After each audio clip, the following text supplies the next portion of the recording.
Welcome everyone to today's episode on Beth Bell Live. I can't wait to get to your questions. Oftentimes people say, hey, what's the theme of your show this week?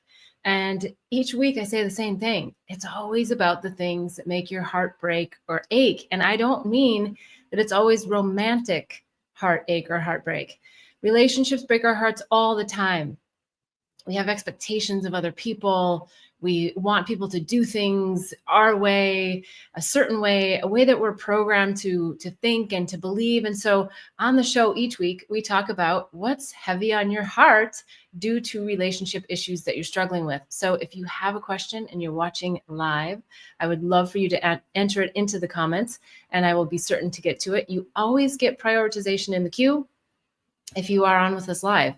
Now, if you're not on live and you're watching this on replay, that's great too. You have a couple options. You can either write something in the comments or you can go to bethbell.me/question and enter your question there. It's a little bit more private, but we do love to have you interacting with us here on YouTube. So please don't hesitate. Or if you're watching on Facebook Live, you can also enter the question and I'll see them and answer them today. So anything that's weighing heavily on your heart. Now, the holidays are upon us and it's only days away if you're celebrating Christmas. We've got Hanukkah, we've got lots of different celebrations, and we've got the new year. And with it brings a lot of joy and a lot of pain. And so I think it's a good time to really see what's deep in maybe our subconscious, or maybe not, maybe right there on the surface for us, that's causing us to do anything other than live a blissfully happy life. So we're going to jump into some questions, and I'd love to know, if you're watching live or on replay, where is your heart? Give me a little emoji. Like, what color is your heart? Is it blue? Is it black? Is it, is it blocked? Is it healing? Is it whole? Maybe you've just got a bright purple heart there and you're good to go. I would love to know. And if you haven't already taken the State of the Heart assessment, I think you'll find a lot of great insights in that as well if you go over to bethbell.me. So with that, let's jump in to some of the questions. There is kind of a theme that I'm seeing coming through. So I'll be interested to see what comes on live as well. The first question is, my brother is in his 60s. He's single and always struggles with depression. The holidays are especially challenging. He has a therapist, but I'm wondering how I can best support him. I'm glad to hear that he has a therapist. It means that he's actively working on what it is that is deeply embedded for him and causing this depression and this heartache. Loneliness is the number one epidemic right now. And I think that as a sister to your brother who's in his 60s, one of the best things you can do is pick up the phone and have a conversation with him. Now, I know you might say to me, well, what about when I don't have the time and I don't want to just get into the same storylines each time? So a couple things are coming forward to share. I think one of the things that you can do is set some boundaries with your brother. Say, look, I would really like to support you and I want to be here for you and I love you. But I also have my own life. And so I want to take your call, but when you call, can we set this time limit to 5 minutes? And if I have more, I'll give it to you, but 5 minutes. And then also help come up with some strategies for him when he gets into those storylines that you're so tired of hearing, whatever it is, that I'm single, that I'm alone, that, whatever the stories are, come up with something together and say, okay, when I hear you say this, I'm going to encourage you to reframe that into something else, to reframe it into something about self-love, about how I'm responsible for my happiness and that I don't need someone else in my life to share my happiness with. And my number one goal is to be happy in my heart alone. Because when we can be happy in our heart alone, then we are in such a beautiful, blissful place. And oftentimes when we're alone, there is that creeping in of that loneliness, that longing. And it's also a calling. It's a beautiful calling for us to go deeper into our own hearts and say, well, what is it about life that doesn't allow me to be alone with myself?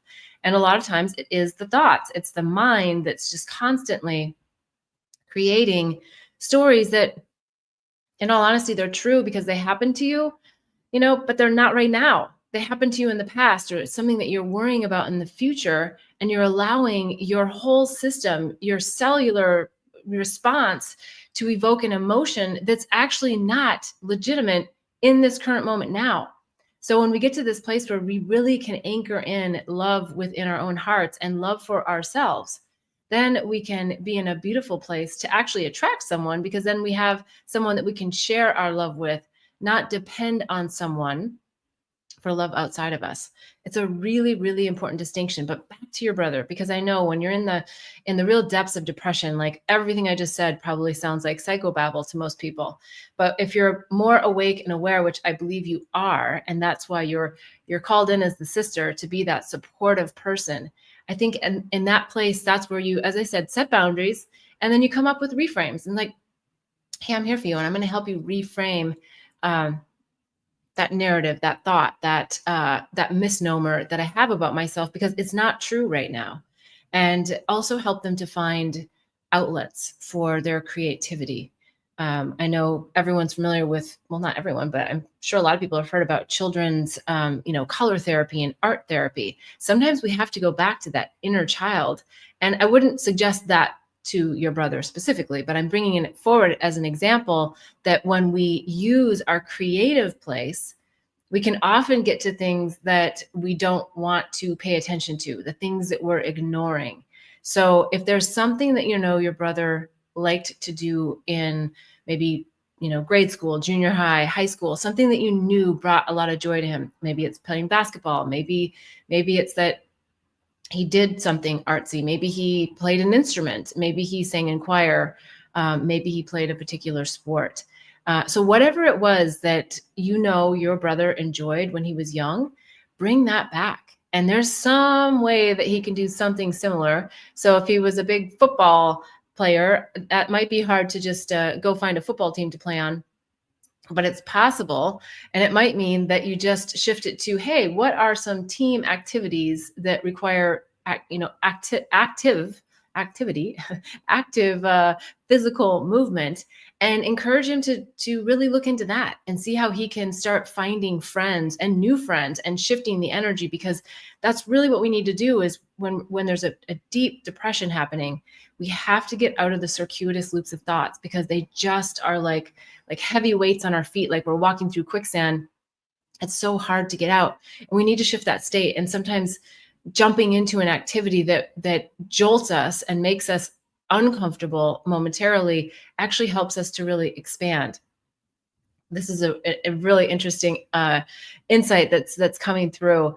I don't know exactly where you live or if this is even possible, but what I'm being shown is doing something that is really high adrenaline, safe, but high adrenaline. And what I'm being shown is skydiving, or doing paragliding, when you jump off of a cliff with a guide, because we know that there's, if there's some real depression here, we don't want to suggest anything that could be dangerous for the person, but something that jumpstarts that adrenaline in your body and just shifts your state. And sometimes just being scared, and again, I'm not saying that you're trying to scare your brother. I'm saying activities that are safe, that jolt that burst of adrenaline in your body and kind of give you the fight or flight, not because you're in depression, not because you're in anxiety, but because you're in, whoa, like it just blows you out of your mind in a really, really good way, might be something. So we are approaching the holidays. And if you do some gift giving, I know there's those indoor skydiving places, where you're just you're just floating on the air. I don't know exactly. I haven't done it myself, but I've seen people do it. So that might be something really fun. Give that gift of something that's, just a little bit wild, a little bit wacky, a little bit out there, and something that just jolts the energy.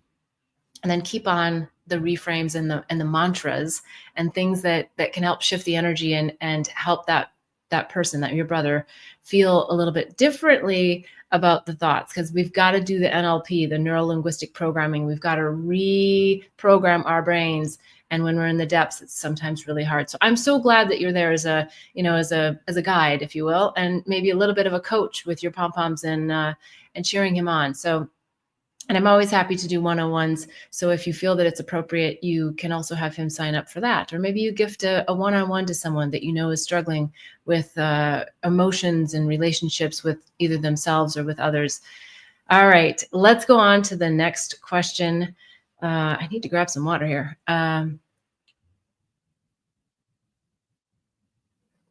This one's a good one too, because it's also about the holidays. My father has a small house with one spare room. So my teenage son has nowhere to sleep except a very, very small living room in the middle of the one-story ranch. Dad has a Class A motorhome, which we've used as a room in the summer. I hoped my son could sleep in it over Christmas, but he doesn't want to run the generator all night. I'm ready to book a hotel. My dad has so much resistance to it all. Thoughts? Yeah, I think go for the hotel. I think that, oftentimes grandparents really want everyone to be under the same roof. I mean, why would they not? They oftentimes, dream of this all year long, is when their children and their grandchildren are coming to visit. And sometimes they're stuck in the past and they're thinking about, their grandchildren as tiny little people that aren't so tiny anymore and that actually need their own freedom and need their own space and need to sleep in or stay up late or whatever the routines are. So yeah, I think that's a good possibility. Now, with that said, I understand why the resistance is there. I don't know exactly why the resistance would be to the generator, because it sounds like that was a potential solution that could have kept you really, really close to the house. I guess I would challenge your dad and say, more about why the generator isn't an option. Is it simply cost? Is it that he thinks that the generator is not going to work all night? Is it, whatever it is, I think what's going to help build the foundation for you to have the conversation about a hotel is to help him feel heard and validated for his concern or his thoughts about the generator and about why that's not an option. Because as we know, as we get older, we get kind of in our own little ruts and we have our own ideas about things, and we don't really want to take other people's opinions into account. And so I think that that's at play here too. He has an idea in his mind and he wants it to be like that. He wants his grandson sleeping on the floor. And now is the time to start sensitizing him to, hey, it's, your grandson is becoming an adult. So first of all, validate his thoughts, his feelings, get as much information from him as you can, because I think what's going to happen is he's going to start to hear himself tell you, and dare I say ridiculous. It feels like it's going to be kind of ridiculous, or maybe the better word would be just silly. Some of the sillier ideas as to why that doesn't work. And as he tells you, I think he's going to start to convince himself, oh gosh, maybe this doesn't make so much sense that I have this issue. And maybe it's just a really bad idea to have the camper and the generator out there if it's the middle of winter. And maybe this is the saving grace and the opening, which would be something that you would want to have as a different perspective in your mind, is the opening for unlimited or new possibilities. And you've come up with a new possibility of a hotel room. So I think it's going to be about how you approach this with him and how he feels heard and how you express the needs of your son and the needs of you and the needs of your family. Now, if you do stay at a hotel, there are some downsides to this. I don't know exactly the details of your relationship or your routines during the holidays, but there is something to be said for waking up and being sort of, in your pajamas and having the coffee and the coffee talk. And those conversations that sort of happen in those unorganized times are oftentimes the most precious times with everyone in the family, whether it's your son or your husband or your nephew. Not nephew, but well, maybe you have a nephew that's going to be there too. Your dad and, all of the people that are in the household. There is something special about that morning time, if you're morning people. And so you might want to come up with some additional thoughts about like, hey, dad, if that morning time is one of your most precious things, like what do you love the most about when we're coming here? What are your dreams about how this is all going to go down, right? You have an idea because you've probably been there many years, but asking that is going to help him identify like, oh, what are my dreams for the holiday? Because that's where all the collisions happen. I'm broadening this a little bit to just the collisions of the holidays. Everyone has an idea of how the day is supposed to go, the food you're supposed to eat, everything. And there are expectations that are fine to have because they're just, they're preferences that you might have. But what happens is those preferences get in the way and cause a lot of chaos. And they actually cause the holidays to not actually be that much fun because the expectations aren't met. So I'm going back to your dad to say, get from him, what are some of your expectations? What are some of your dreams? I think I would frame it as like your dreams about this holiday, and find out like what's really important to him. Because if that cup of coffee in the morning, like, hey, if that is the most important thing and that cinnamon roll or whatever your routine is, then you might still stay in the hotel, but you might say, you know what, Dad, just for fun, we're going to show up at whatever time it is that he gets up to do his coffee, 7:30, in our pajamas to have that coffee with you. Make it fun. And you sit there and you have the coffee and you do the thing, and then you go back to the hotel and you get showered up. So you don't have to miss those really perfect, precious moments. I think we just have to talk about them more with each other and find out like what's important for you. And if it's a late night thing, I want to be able to watch a movie with you guys before we go to sleep, then plan to do that. Flow with it. It doesn't always have to be a plan either, but you can make those plans so that everyone's needs can get met.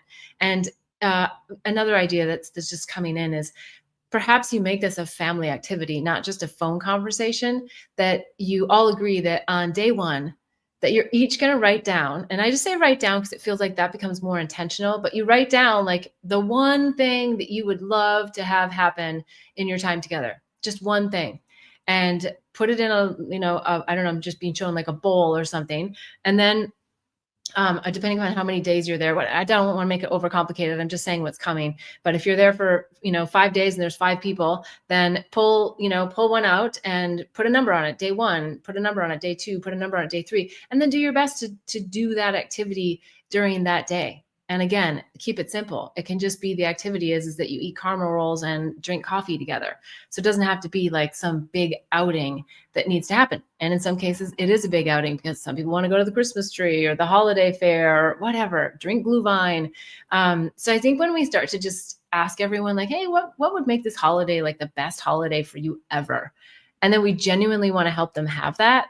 Then we start to find like all the fun bits of the holidays as opposed to the arguments and the things that don't get done and the timelines that aren't met. So, all right, hopefully that's very helpful. If not, please put some stuff in the comments. We've still got a few days left and we've got other holidays coming up. So it's not just about, one holiday of Christmas or one holiday of Hanukkah or the New Year. It's about all the different special activities that we have, the graduations, the weddings, the blah, blah, blahs. I think it's applicable to all of it. So don't hesitate to write more in the questions and I'm happy to elaborate. Okay, let's keep going on here. Question number 3. Just coping with the Christmas rush. I can't handle my husband. I know he isn't technically doing anything wrong or that he can help me with anything, but he makes me crazy. Why? The holidays, again, I think this is the theme, right? It's the chaos, it's the pressure. And we always have to come back to, why are we doing this? Why are we buying gifts?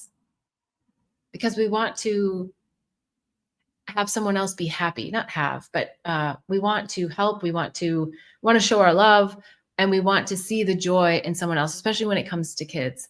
But across the board, it's why we buy people gifts, is that we want to do something for them that we think is special and that makes them feel special. And I think we have to start unraveling some of these ideas, unwrapping the ideas about gifts and about the tree and about the perfection of it all. I think I'm feeling a lot of energy around this, that I'm going to answer it partly very specific to you. And then I think from the broader collective, and you'll know which is for you specifically, and everyone else will know what resonates for them. So let's just keep going here with this, because I think that the energy that's coming through that feels more like anger, and is uncontrollable, is how it feels, is the crazy part. And as you know, there's an element of you where you have to say, okay, what is mine and what is his? And I think by virtually just by asking the question, you are really trying to dig into what is your shit in this situation. And so that's commendable in and of itself. And really figuring out what is, actually, I'm going to take that word back. It's not about figuring out, it's about feeling out What is it? That feeling that needs to come out. And our loved ones, the people we love the most, we're oftentimes the most emotional with. We have the biggest outbursts. We have, and not because we want to abuse them. And I'm not saying that you're abusing your husband in these moments, but it's possible that we kind of step over the line because we can, because we feel that they're not going to leave, or that, we don't have to be on our best behavior, or that they know us so well. And so therefore I can just say exactly what I think. And while I'm all about telling the truth and saying exactly what you think, there is a sensitivity that you want to have here. I would take the conversation that you've had, just take one, we've got to kind of chunk this out. Take one situation, one scenario. I know you don't have a lot of time. I know it's Christmas. I know that you're in the chaos of all of this stuff, but go and write down what it is that I said, like I said this and I felt this way, so like exactly what you said, exactly how you felt. And then ask yourself the question, what is the deeper emotion here? What is the deeper issue here? What is my deeper frustration here? Because I think you're acknowledging, or at least I'm feeling that you're acknowledging, that he's not actually doing anything wrong. He's just being that trigger point for you to really go into a deeper space and place with yourself. Now, the obvious parts is that I know the person that asked the question, so I know that they've been married for a long time. And that also creates, that whole long lineage of what's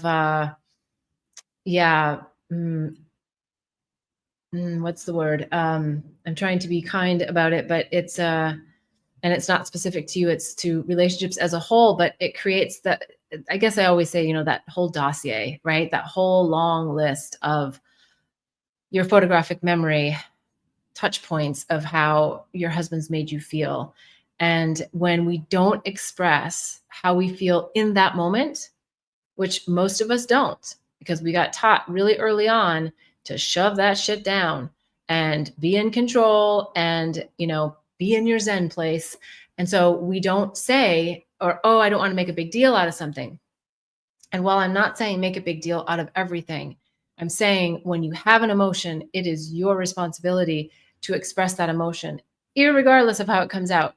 If it comes out super nasty and wild and weird and crazy, then you got to think about that a little bit after the fact, and you got to decompress and go to a neutral space. And then you have to have a conversation and a follow-up with your partner and talk to them about your feelings and about their feelings. And hopefully they're in a place where they can also be in a bit of a neutral space so that you can have a kinder conversation. So I think that's something that's coming forward here, is that it feels like there's a lot of unexpressed emotion that's been built up for years. And when that happens, it's so hard to pinpoint and articulate why we say the things we say, we feel the things we feel, and we do the things we do. And that is where the deeper inner work has to happen for relationships to still stay connected. Otherwise, we're just lashing out at each other, and we're not actually growing. We're just stuck in that stalemate of feeling unseen and unheard and unvalidated. And that's what we precisely have to do for the other person, is help them feel seen and heard and validated. And when both partners are committed to that, knowing that, hey, there's times when we just can't do that because the emotion's too high. But if you can walk away from it and come back to it and really stay focused on those three things, you're going to find that you're able to move through the frustration a little bit faster each time, because you'll come back around and feel heard and feel seen and feel validated for your emotion. And again, I'm going to say this to men, and I don't mean to be sexist. It's just that oftentimes this is the mentality. When a woman does something that feels a little bit like, whoa, that was out there, or that was too much, be really careful, men, to understand that she needs to be heard. And oftentimes what happens is men think that by validating the emotion, just suggesting that, yes, I see that you're really upset, that it means that they're right, or that the emotion's okay. And so men oftentimes don't want to take that, because they're concerned that they're saying that the woman is right for doing that when they're like, no.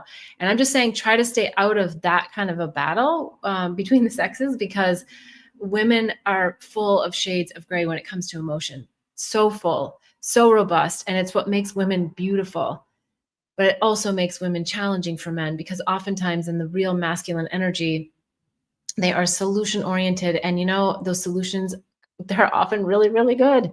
But if a woman isn't ready to be at a solution because she's still expressing her emotion and her feelings, that solution is going to fall on deaf ears, no matter how good it is, no matter how simple it is, and how fast it could change the entire scenario. So just men, and again, it doesn't always have to be men in the traditional sense, but it is a masculine trait and a masculine energy that they just want to solve it and move on.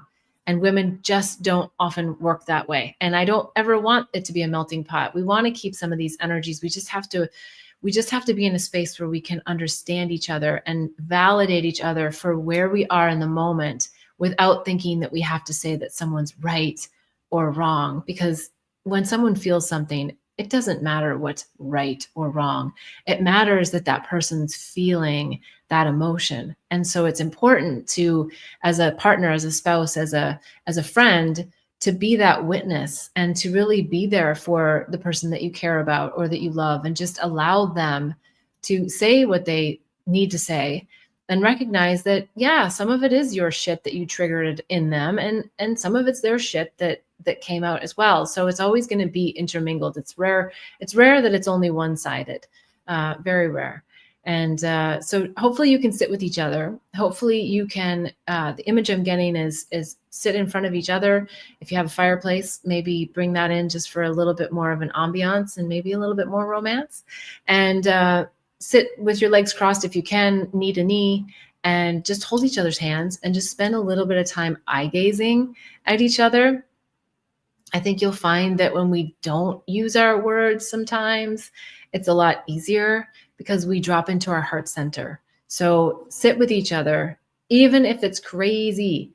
Say, you know what, at 5 a.m. before everybody wakes up in this household, I just want to sit with you. So in that case, it might not be in front of a fireplace, but maybe it's in front of, a beautiful snow set. Maybe it's just sitting on top of the bed and just really anchoring into one another and feeling each other's heart.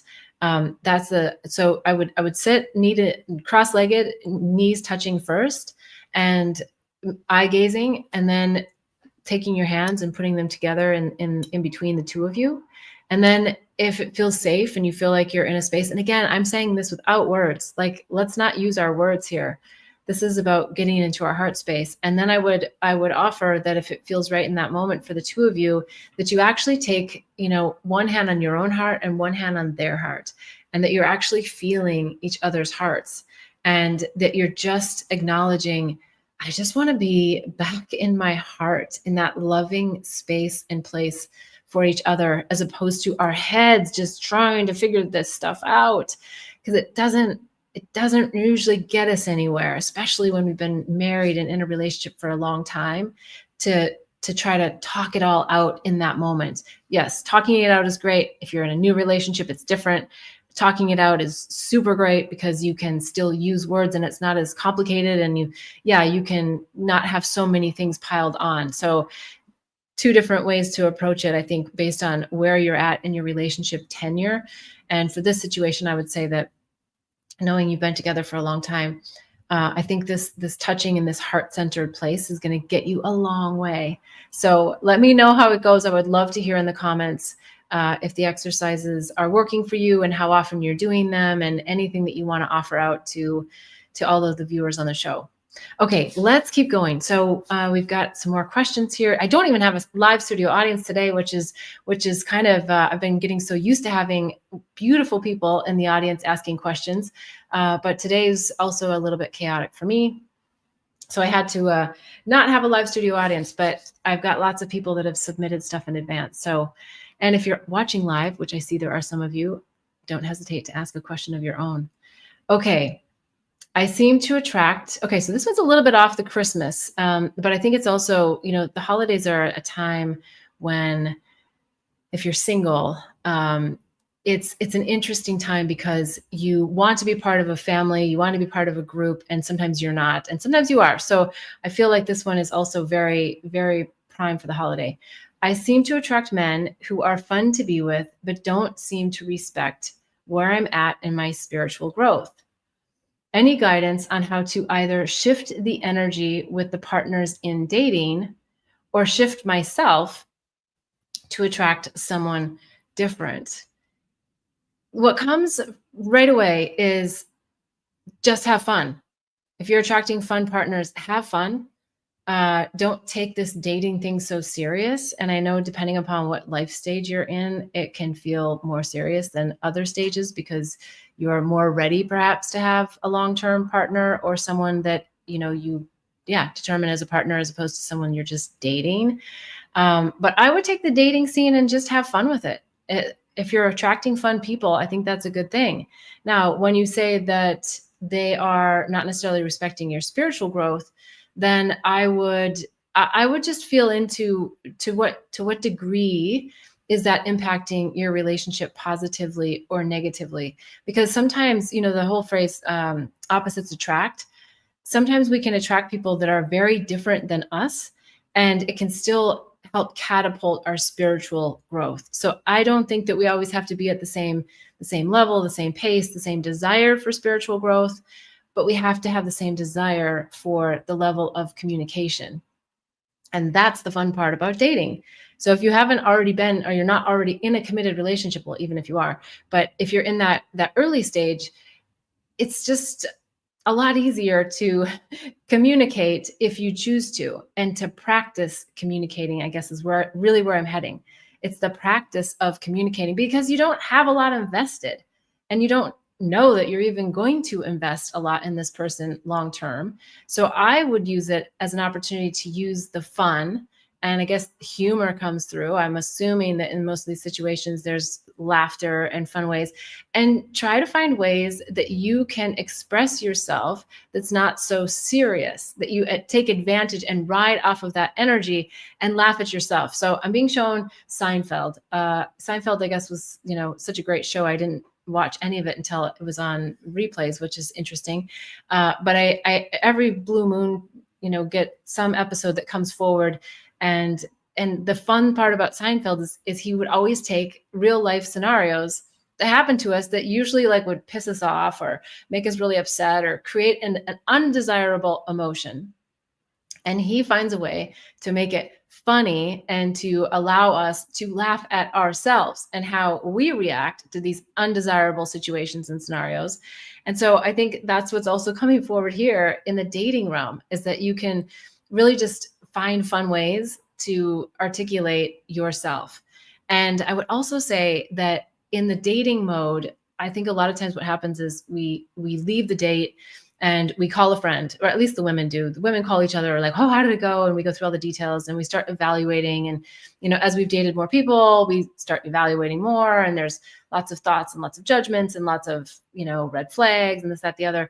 And I would just suggest that you can still have those fun conversations with girlfriends. That's fine.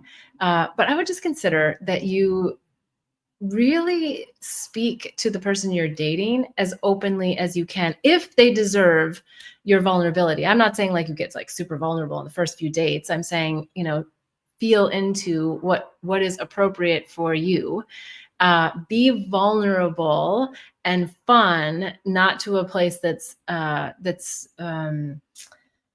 is what's the word? It's not coming to me, but you want to be vulnerable. So I wasn't suggesting not to be, but in a way that isn't exposing something too early that doesn't need to be said.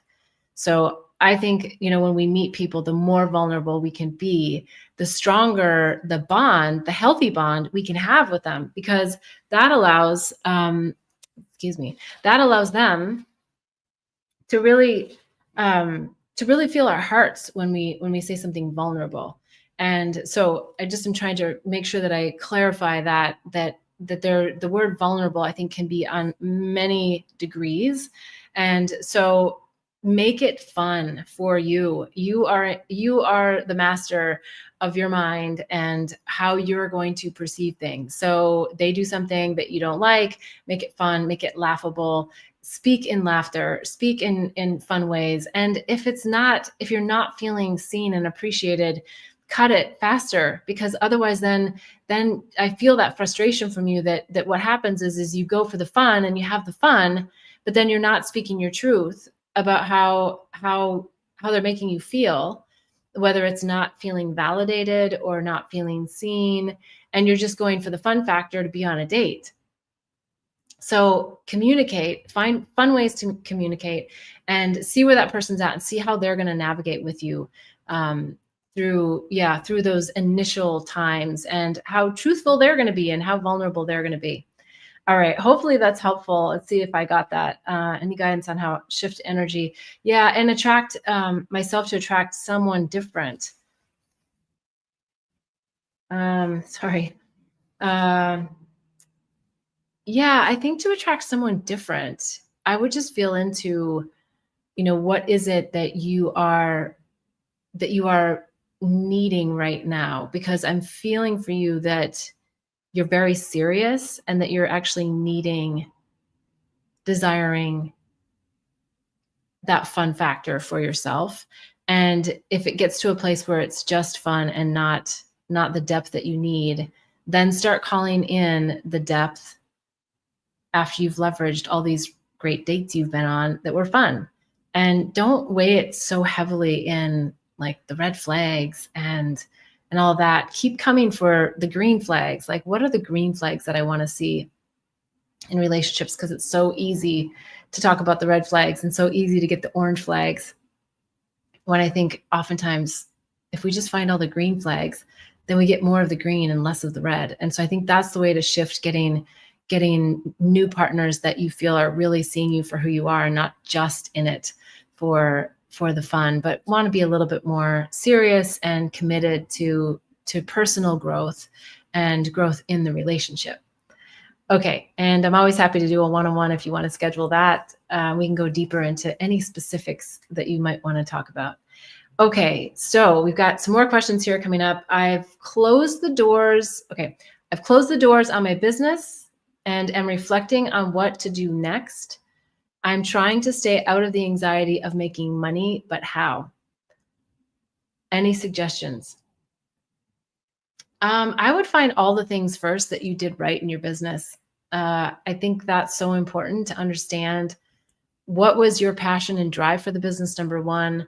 What were the things that I did super well in my business? What were the things that drove me in my business? Like, what were the things I love to do?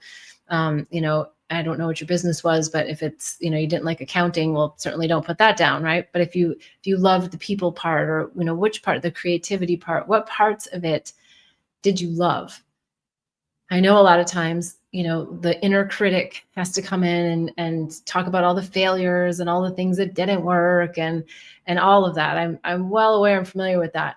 And the inner critic can have its place and plays a good role sometimes so that we can get the lessons and we can change things about ourselves. But when the inner critic is stronger than the inner cheerleader, that's where the balance really gets off. So I would spend more time with that inner cheerleader and writing. Sounds like you've already closed the doors. So that was a big step right there. And instead of feeling, I'm not saying don't feel, because you would naturally possibly have a feeling about that business not working that would be sad or be disappointing, but also think about it as, wow, I've made this big jump and I've passed this threshold, and now I've got the world is my oyster. There's tons of opportunities for what I want to really do. And that's where I think the list of, why did I start this business? What were the things that I loved about my business? What were the things that I was great at about my business? And start focusing on all of those things so that the strengths that you have start coming forward more than your weaknesses. And hopefully you have looked at your weaknesses in the business. I'm not saying not to, but the inner critic just by nature oftentimes has a stronger voice than the inner cheerleader. So focus on that. And then I think doing a few mantras and coming up with some things that can really help you on the finance front, because it is a legit concern and worry to some degree. Of course, you have to still maintain your household and everything that goes along with that. But I think that what you're going to find is if your energy is just focused on the things that you're really, really great at, you'll find, and speak to others about all of the things that you are good at, and allow others to bring you opportunities. I think the most important thing is for you to identify the feelings that you want to have in whatever's coming next, whether you start a new business, whether you have a business partner, or whether you do a more traditional job, that you just list, like, what are the emotions that I want to feel every day in this new job? And abundant, of course, is one of them. So be sure to put abundance on there. It's abundance of money. It's abundance of love. It's abundance of friends, abundance of support. It's all of those things. So whatever those things are, and then just review them every day and meditate on them. Put them, you don't have to, when we meditate, I mean, the idea really is to open our minds and to allow our consciousness to take over and to not be in deep thought. So one of the ways that I find to be really fun and useful is I have a little altar, and I write things, and I put it on a piece of paper, and I put it on my altar in a special place. And then I let my higher self work on those things during meditation. And I just let go of the thoughts that circulate around those things. Because then when we're in meditation, we want to be in the being state, not in the doing state. And the doing state is trying to figure things out in our mind. And we get rewarded for that all the time. We don't get rewarded for being in the being state as much. And that's really where the sweet spot is just to be in the energy of the emotions that we want to feel and experience, so that we start attracting everything around us to be that and to bring that to us effortlessly. All right. Hopefully that's helpful. If not, I'm always happy to have you put comments in the comments section and we can go deeper into it. Okay. we're about down to the wire. I've got another question here. I want to answer this because this is also about the holidays. And I thought if I had enough time, I also wanted to do something fun. So stick with me. At the very, very end, I might pull a card. Okay, last question. Every year, I make plans around my parents for the holiday. This year, I'm thinking I want to do something different, but don't know how to approach it. What can I do to make this be joyous? First and foremost, I think it's always going to be up to you to make your holidays joyous. And that means that you have to get really clear and centered on what it is that you need for the holidays to be joyous. Now, I'm not saying that you are like so selfish that everything has to be the way you want it, but I'm saying come up with what are the things that are really important to me, and find ways to see how that might be able to be incorporated with your parents still. Maybe there's new options, new ideas. If you really feel like you don't want to be in their space and place for whatever reason, I would have as much conversation and connection about this as soon as possible, so that both parties can talk about it. Because what I find is that we make up a lot of stuff in our head and we get really far down the road of like an idea of something. It doesn't have to just be about the holidays. And when we don't talk to the person or the people, the parents or whoever, the family members that are part of the storylines, that we start building these stories, and it just gets bigger and bigger and bigger. And then all this emotion gets built around it. And it becomes something that's not really real. And having that conversation with your parents will also anchor you into what their feelings are. Now, I know that some people don't have as open of a relationship with their parents, and their parents may not have the same level or ability to communicate. So I recognize that. But I think that if you come up with some things that you really need to articulate and say, because there's probably something about the holiday with your parents that bothers you, and maybe that can shift. Maybe there's some element of it that can shift, even if it's a tradition. I wouldn't think, oh, well, it's always been that way. It always has to be that way.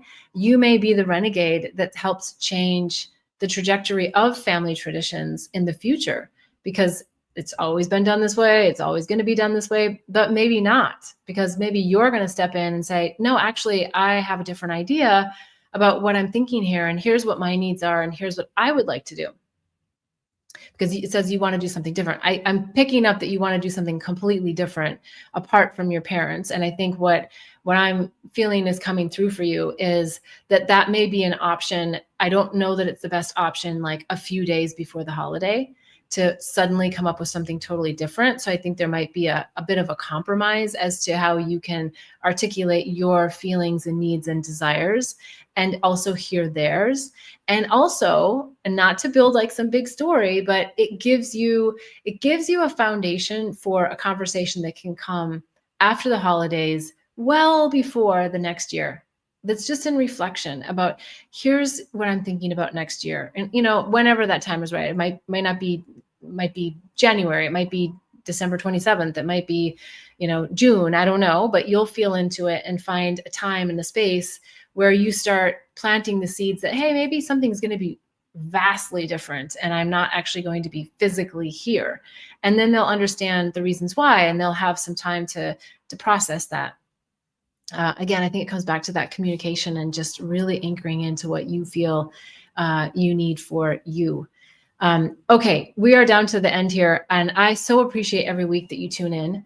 I love the questions. I love channeling the insights for them. And you can always go to bethbell.me/question. Submit your questions there. You can write them in the comments on Facebook or on YouTube. But every Sunday, 11:11 a.m. Pacific time, I go live. Next week, I'm not 100% sure if I'm going to be on, but there will definitely be a notification. So just stay tuned, and hopefully we'll be able to meet up again before the new year. And if not, for sure, in January, we'll come in with some new insights. And I want to also say that if you haven't already done the State of the Heart assessment, go to bethbell.me. It's a fun way to just see, like, where is your state of the heart? Are you blocked? Are you broken? Are you healing? Are you whole? I think the more awareness we can bring to our own hearts and the status of our heart, the more we can heal ourselves. And the more we heal ourselves, the brighter our light shines out there in the world. And the brighter our light shines, it emanates and it's contagious. And so I think that's what we're here to do, really, is to help pollinate the planet with love. So I so appreciate you here each week. You can check out bethbell.me. I've got lots of resources: the Awakening and Healing Handbook, Psychedelics Resource Guide, the Herpes Handbook, and of course, if you haven't already read Angels, Herpes, and Psychedelics: Unraveling the Mind to Unveil Illusions, I think you might enjoy that as well. So wishing you so much bliss and love until next week. And I look forward to seeing you then at 11:11. Namaste.